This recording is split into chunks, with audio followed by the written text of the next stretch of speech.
வணக்கம். இன்னைக்கு நாம ஒரு செம்ம இன்ட்ரெஸ்டிங்கான விஷயத்தை பத்தி பார்க்க போறோம். நம்மள சுத்தி இருக்கிற எல்லாத்துக்கும் அடிப்படை என்ன? அதுதான் அணு. அந்த அணுவோட மர்மமான கதைக்குள்ள ஒரு பயணம் போலாமா?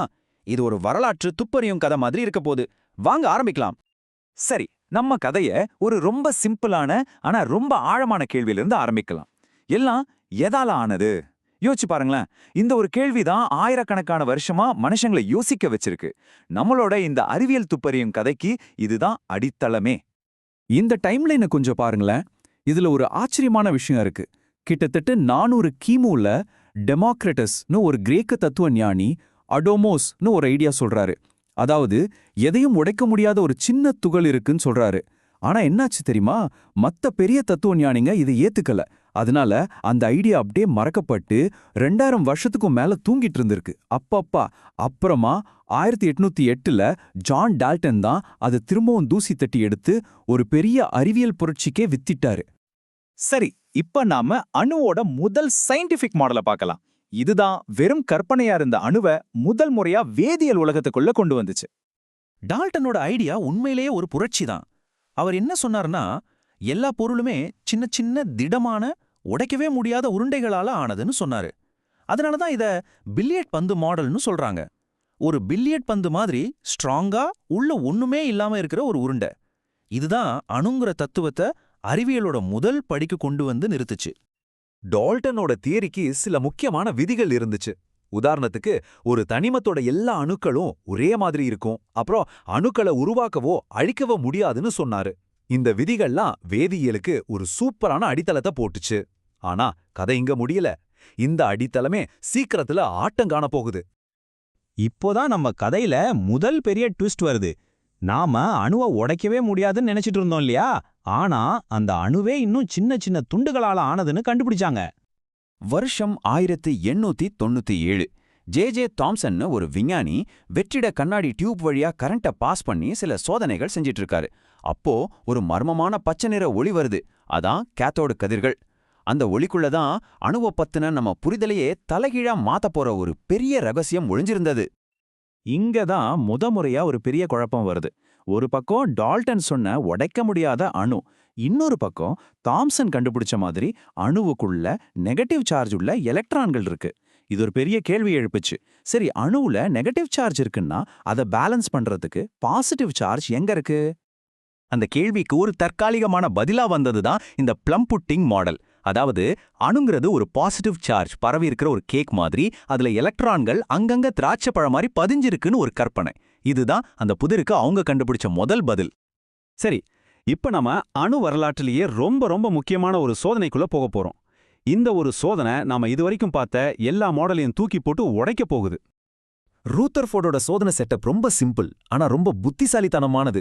ஒரு மெல்லிசான தங்கத் தகடு, அது மேல ஒரு துப்பாக்கிலேருந்து வர்ற குண்டு மாதிரி பாசிட்டிவ் சார்ஜ் உள்ள ஆல்ஃபா துகள்களை வேகமா மோத வச்சாரு. அவ்வளவுதான். அவங்க என்ன எதிர்பார்த்தாங்க? அந்த ப்ளம் புட்டிங் மாடல் படி எல்லா துகள்களும் அந்த தங்கத் தகட்டை ஊடுருவி நேரா போயிருக்கணும். ஆனா கிடைச்ச ரிசல்ட் அவங்களையே அதிர வச்சிருச்சு. ஆமா, நிறைய துகள்கள் நேரா போச்சு.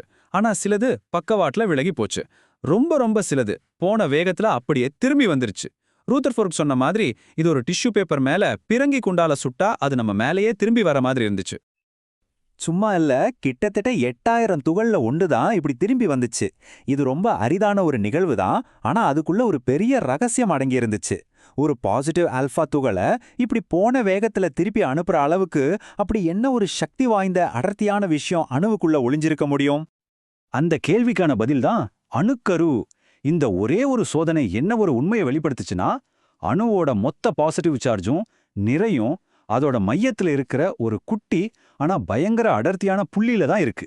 இதிலிருந்து நமக்கு கிடைச்ச முக்கியமான முடிவு என்னன்னா, அணு ஒரு திடமான பந்து கிடையாது. அதுல பெரும்பாகுதி வெறும் காலியிடம்தான். சரி, ஒரு பெரிய புதிரை அவிழ்த்தாச்சு. ஆனா இது இன்னொரு புதிருக்கு வழிவகுத்துச்சு. ரூதர்ஃபோர்டோட மாடல் சூப்பர் தான். ஆனா எலக்ட்ரான்கள் விஷயத்துல ஒரு பெரிய சிக்கல் இருந்துச்சு. யோசிச்சு பாருங்க. நடுவுல பாசிட்டிவ் சார்ஜ் உள்ள அணுக்கரு இருக்கு. அது சுத்தி நெகட்டிவ் சார்ஜ் உள்ள எலக்ட்ரான்கள் இருக்கு. பாசிட்டிவ் நெகட்டிவ் இருக்கும் தானே? அப்போ அந்த எலக்ட்ரான்கள் ஏன் அந்த அணுக்கரு மேல சுருண்டு விழுந்து அணு மொத்தமா அழிஞ்சு போறதில்ல? ஏன் நம்மள சுத்தி இருக்கிற எதுவும் நொறுங்கி போகாம அப்படியே இருக்கு? இந்த கேள்விக்கு 1913ல நீல்ஸ் போர் ஒரு அசத்தலான பதில கொண்டு வந்தாரு. அவர் என்ன சொன்னாருன்னா, எலக்ட்ரான்கள் சூரியனை சுத்தி வர்ற கிரகங்கள் மாதிரி தான். ஆனா அதுங்க இஷ்டத்துக்கு எங்க வேணா சுத்த முடியாது. அதுங்களுக்குன்னு குறிப்பிட்ட சில பாதைகள், அதாவது ஆற்றல் மட்டங்கள் இருக்கு. அந்த பாதையில சுத்தி வர்ற வரைக்கும் அதுங்க ஒருபோதும் அணுக்கரு மேல விழாதுன்னு சொன்னாரு. என்ன ஒரு புத்திசாலித்தனமான தீர்வு! சரி, இப்ப நாம இன்னும் கொஞ்சம் நவீன காலத்துக்கு வருவோம். குவாண்டம் மாடல் படி ஒரு தனிமத்தை, அதாவது ஒரு ஆட்டமை எப்படி உருவாக்குறதுங்கிறதுக்கு சில விதிகள் இருக்கு. அத பத்தி பார்க்கலாம். ஒரு அணுவை எப்படி கட்டுறது, இதுக்கு சில விதிகள் இருக்கு. அதுல முதல் விதி ஆஃப்போ தத்துவம். இது ரொம்ப சிம்பிள். ஒரு தியேட்டர்ல நாம எப்படி முன்னாடி இருக்கிற நல்ல சீட்டை முதல்ல எடுப்போமோ அதே மாதிரி தான் எலக்ட்ரான்களும். அணுக்கருவுக்கு பக்கத்துல கம்மியான ஆற்றல் இருக்கிற ஆர்பிட்டால்ங்கிற இடத்த தான் முதல்ல நிரப்போம். ஒன்னு நிறைஞ்சதும் அடுத்த இடத்துக்கு போகும். இந்த அட்டவணையை பார்த்தா இன்னும் நல்லா புரியும். இங்க இன்னும் 2 விதிகள் இருக்கு. ஒன்னு பவுலியன் தவிர்ப்பு கொள்கை. அதாவது ஒரு ஆர்பிட்டால்ங்கிற ஒரு பாக்ஸ்ல அதிகபட்சமா 2 எலக்ட்ரான் தான் இருக்க முடியும். அதுவும் ஒன்னு மேல் நோக்கியும் இன்னொன்னு கீழ் நோக்கியும் இருக்கணும். 2வது குண்டின் விதி. இது என்ன சொல்லுதுன்னா, ஒரே மாதிரி பல பாக்ஸ் காலியா இருந்தா எலக்ட்ரான்கள் முதல்ல ஜோடி சேராது. ஒவ்வொரு பாக்ஸ்லயும் ஒன்னொன்னா போய் உட்கார்ந்த பிறகுதான் ஜோடி சேரும். இங்க கார்பனை பாருங்க, 2p ஆர்பிட்டால்ல எப்படி தனித்தனியா இருக்குன்னு. சரி, இந்த விதிகள்லாம் எதுக்கு இவ்வளவு முக்கியம்னு நீங்க கேட்கலாம். இது சும்மா ஏதோ டெக்னிக்கல் விஷயம் இல்ல. இந்த சிம்பிளான விதிகள் தான் நம்ம பார்க்குற தனிம வரிசை அட்டவணைக்கே ஆதாரம். ஒட்டுமொத்த கெமிஸ்ட்ரியுமே இது மேல தான் நிக்குது. ஒரு தனிமம் எப்படி நடந்துக்கும், அதோட குணம் என்னங்கிறத தீர்மானிக்கிறதே அதோட கடைசி சுற்றுல இருக்கிற எலக்ட்ரான்கள் தான். அப்போ பாருங்க, உடைக்கவே முடியாத ஒரு திடமான பந்துன்னு ஆரம்பிச்சு இன்னைக்கு ஒரு எலக்ட்ரான் மேகம் வரைக்கும் அணுவோட கதை எவ்வளவு தூரம் வந்திருக்கு. ஒவ்வொரு புதிரா அவிழ்த்து அணு தன்னை நமக்கு வெளிப்படுத்திக்கிட்டே இருக்கு. நம்ம பிரபஞ்சத்தோட இந்த அடிப்படை துகளை பத்தின ஆர்வம் நமக்கு எப்பவும் இருக்கணும். கடைசியா ஒரே ஒரு கேள்வியோட இந்த பகுதியை முடிச்சுக்கலாம். இந்த அணுவுக்குள்ள இருக்கிற துகள்கள் இன்னும் என்னென்ன ரகசியங்களை நமக்கு சொல்ல காத்துக்கிட்டு இருக்கு?